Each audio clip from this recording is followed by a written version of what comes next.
មានជីវិតមួយដូចគេក៏ប៉ុន្តែមិនដែលស្គាល់សុខជីវិតជួបតែទុក្ខគ្រប់គ្រា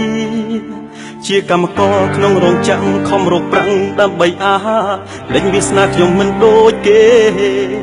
ទឹកភ្នែកហូរជាប់លើទ្រូងតែបេះដូងឲ្យប្រឹងធ្វើការរត់មានអាហារហូបនឹងគេធ្វើទាំងឈឺធ្វើទាំងជាព្រោះក្រពះស្រេកឃ្លានគ្រប់ពេលគឺគ្មានទេពាក្យថាទំនេរជីវិតកម្មករអ្នកណាកំណត់ព្រិចកំណត់ឲ្យជូរចត់ម្លេះមានដូចឈាមដូរត្រឹមបាយកាន់ចប់នេះហើយជីវិតកំសត់អ្នកមានទ្រព្យមានថ្ងៃយល់ទេធ្វើកម្មកររោងចិញ្ចឹមក្រពះអត់ណាស់ព្រះមិនមែនស្រណុកដូចគេជីវិតខ្ញុំរស់ក្រំភ្លៀងចោរេមានតែកម្មករដូចគ្នាទេទើបយល់ពីសុខទុក្ខគ្នាយ៉ាងណា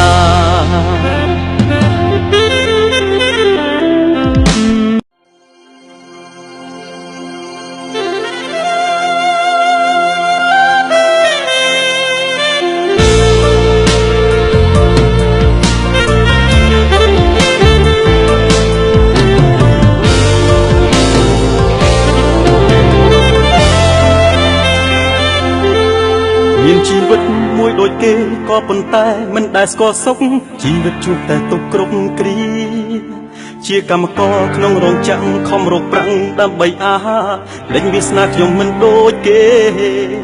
ទឹកភ្នែកហូរជាប់លើទ្រូងតែបេះដូងឲ្យប្រឹងធ្វើការរត់មានអាហារហូបនឹងគេធ្វើទាំងឈឺធ្វើទាំងជាព្រោះក្រពះស្រេកឃ្លានគ្រប់ពេលគឺគ្មានទេពាក្យថាទំនេរជីវិតកម្មករអ្នកណាកំណត់ព្រិចកំណត់ឲ្យជូរចត់ម្លេះមានដូចឈាមដូរត្រឹមបាយកាន់ចប់នេះហើយជីវិតកំសត់អ្នកមានទ្រព្យមានថ្ងៃយល់ទេធ្វើកម្មកររោងចិញ្ចឹមក្រពះ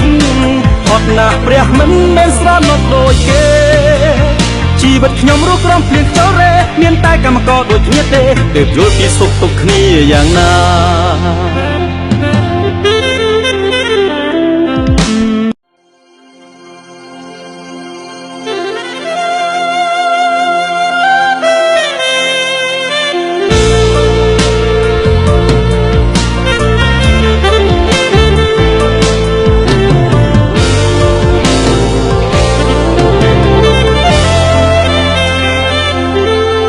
មានជីវិតមួយដូចគេក៏ប៉ុន្តែមិនដែលស្គាល់សុខជីវិតជួបតែទុក្ខគ្រប់គ្រា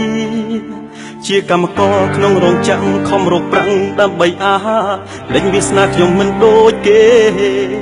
ទឹកភ្នែកហូរជាប់លើទ្រូងតែបេះដូងឲ្យប្រឹងធ្វើការរត់មានអាហារហូបនឹងគេធ្វើទាំងឈឺធ្វើទាំងជាព្រោះក្រពះស្រេកឃ្លានគ្រប់ពេលគឺគ្មានទេពាក្យថាទំនេរជីវិតកម្មករអ្នកណាកំណត់ព្រិចកំណត់ឲ្យជូរចត់ម្លេះមានដូចឈាមដូរត្រឹមបាយកាន់ចប់នេះហើយជីវិតកំសត់អ្នកមានទ្រព្យមានថ្ងៃយល់ទេធ្វើកម្មកររោងចិញ្ចឹមក្រពះអត់ណាស់ព្រះមិនមែនស្រណុកដូចគេ